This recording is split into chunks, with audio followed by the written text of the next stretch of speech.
وہاں پر پہنچنا شروع ہو گئے کہ چلو عمر رضی اللہ تعالیٰ عنہ کے ساتھ چلیں گے ہجرت کر کے تو ہمیں کسی قسم کا خوف اور ڈر نہیں ہوگا. تو کچھ مسلمان جو ہیں وہ وہاں پر ایک گھاٹی میں جمع ہوئے عمر رضی اللہ تعالیٰ عنہ کے ساتھ.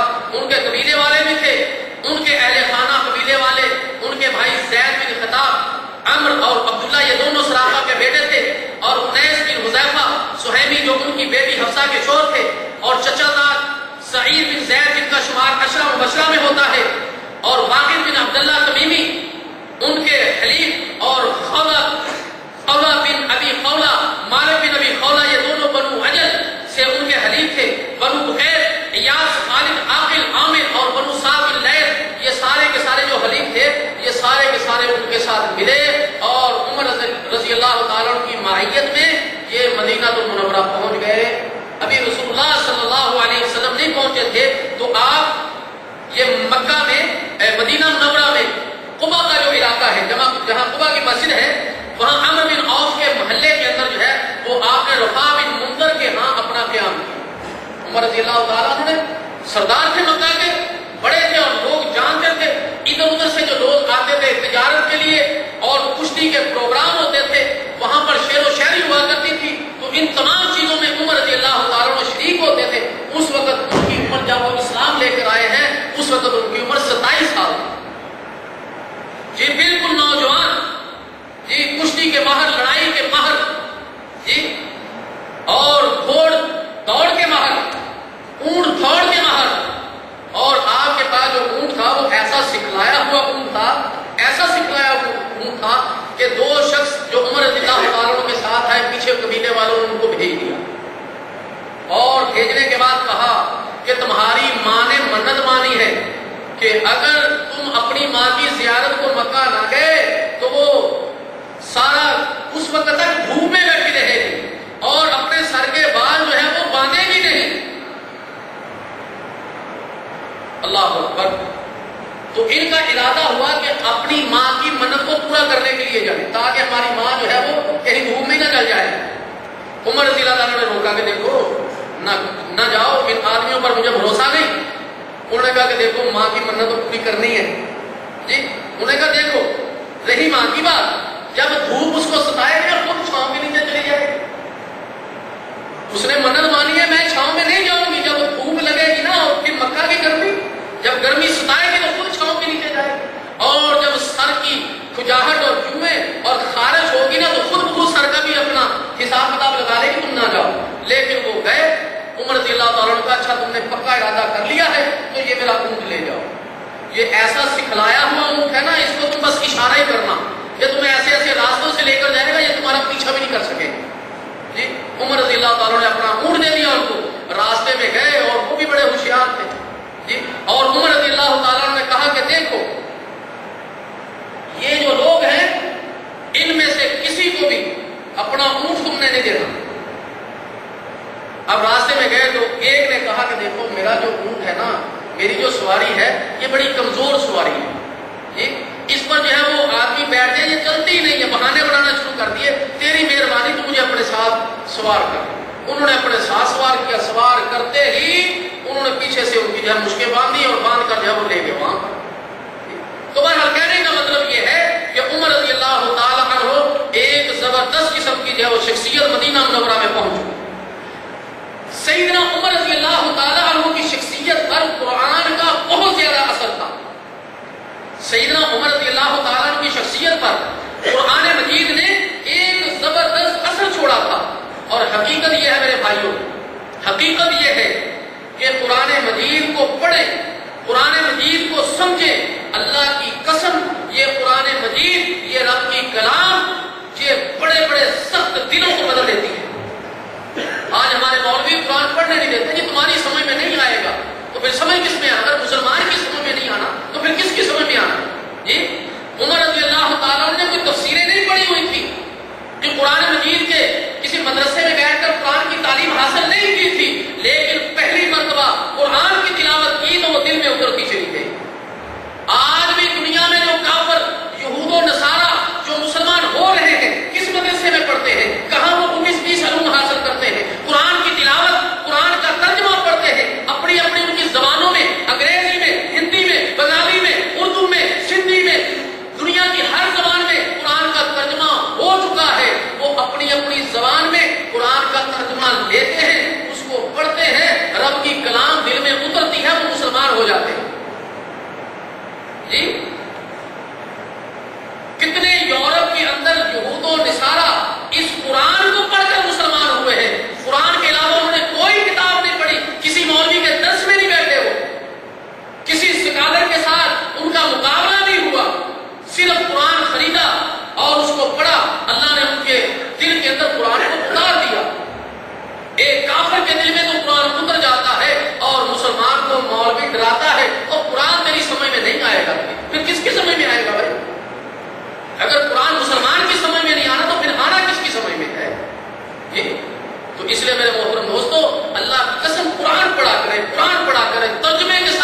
پڑا کریں. جو بات سمجھ میں نہ آئے اپنے علماء کرام سے پوچھ لیا کریں جی. ورنہ قرآن ایک ایک حرف سمجھ میں آنے والا ہے. ہاں کچھ ایسی چیزیں ہیں, ایسے مسائل ہیں قرآن مجید میں جی جو بغیر رسول اللہ صلی اللہ علیہ وسلم کے بتلائے صحابہ کو بھی پتہ نہیں چلتے تھے. صحابہ بھی رسول اللہ صلی اللہ علیہ وسلم سے اس کا مطلب اور اس کی تشریح پوچھتے تھے. تو ہمیں بھی جس چیز کی سمجھ نہ آئے اپنے علماء کرام سے پوچھ لیں, تفاسیر ملتی ہے ان میں دیکھ لیں. لیکن یہ کہنا کہ قرآن تمہاری سمجھ میں نہیں آ سکتا, یہ بالکل غلط بات ہے, بالکل غلط بات. خود بھی قرآن پڑھیں, ترجمہ پڑھیں, اپنے بچے اور بچیوں کو بھی قرآن کا ترجمہ پڑھائیں. اللہ کی قسم میرا یہ عقیدہ ہے, اگر آپ قرآن ترجمہ تفسیر کے ساتھ پڑھیں گے آپ کے 70% مسائل بغیر مولوی کے پاس جانے سے حل ہو جائیں گے جی. ہاں مسائل ہیں, ایسے پیچیدہ مسائل ہیں جی جس کے لیے تفسیر کی ضرورت ہے, جس کے لیے حدیث کی ضرورت ہے, جس کے لیے جو ہے علماء کرام کی مجلس میں بیٹھنا ضروری ہے, وہ وہاں سے سیکھ لیں. لیکن قرآن کو پسے پوچھ نہ ڈالیں, قرآن کو پسے پوچھ نہ ڈالیں جی. اللہ اکبر. سیدنا عمر رضی اللہ تعالی عنہ کے اوپر قرآن مجید نے ایک گہرا اثر ڈالا تھا. اللہ تعالیٰ جل شانہ اور وہ سیدنا عمر رضی اللہ تعالی عنہ تعلیمات جو اخذ کرتے تھے, لیتے تھے قرآن مجید سے. اللہ جل شانہ ہر قسم کے نقص اور عیب سے پاک ہے. اللہ تعالیٰ جل شانہ ہر نقص اور عیب سے پاک ہے, اس سے مبرہ ہے, وہ ہر قسم کے کمالات سے متصف ہے.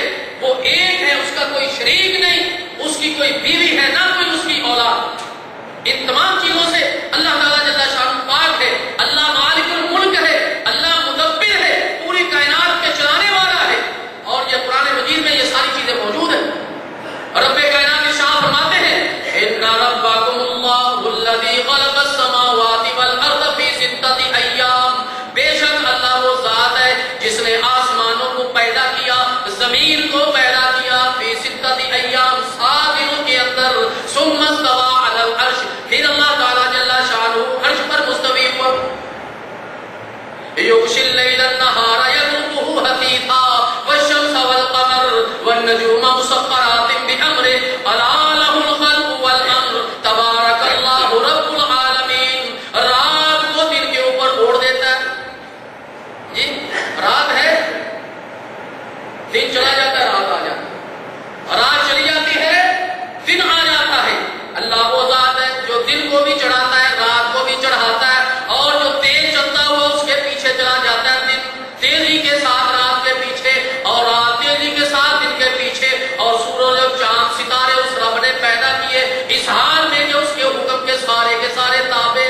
سورج بھی رب کے حکم کے تابع, چاند بھی رب کے حکم کے تابع, یہ ستارے بھی رب کے حکم کے تابع. تمام کی تمام دنیا کے اندر جتنی بھی چیزیں آج ہمیں نظر آ رہی ہیں یہ ساری کی ساری اپنے رب کے حکم کے تابع. یہ اللہ تعالیٰ نے چاند کی منزلیں مقرر کر دی, سورج کی منزلیں مقرر کر دی. سورج ہے وہ اپنے مقررہ وقت پر چڑھتا ہے, ڈوبتا ہے, چڑھتا ہے, ڈوبتا ہے. راستے اللہ نے اس کو بتلا دیے ہیں. کبھی بھی سورج نے اختلاف نہیں کیا, اے اللہ اتنا عرصہ ہو گیا اس راستے سے جاتا ہوں, اب کنی تھوڑی سی کاٹ کے اس راستے سے جاؤں. کبھی بھی سورج نے جو اللہ نے ان کی منزلیں مقرر کی ہیں ان منزلوں کے اوپر جو ہے وہ چل رہے ہیں, اور اس کے حکم کے سارے تابع. فرمایا سن لو, پیدا کرنا اور حکم دینا صرف اسی کا کام ہے.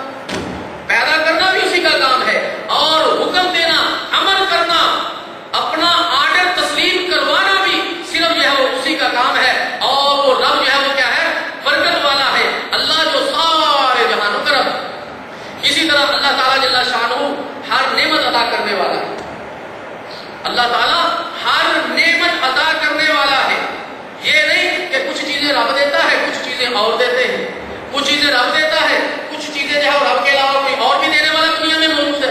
نہیں, بلکہ چھوٹی بڑی ظاہری باطنی ہر چیز اللہ کے سامنے ظاہر ہے, اور ہر چیز دینے والا کون ہے, اللہ ہے. چھوٹی سے چھوٹی چیز بھی وہ بھی اللہ کی طرف سے آتی ہے. حتیٰ کہ حدیث میں ہے اگر تمہارا تسمہ بھی ٹوٹ جائے وہ بھی اپنے رب سے مانگو. لیکن آج بڑی عجیب بات ہے, جوتی کے تسمے کی تو بات ہی کیا,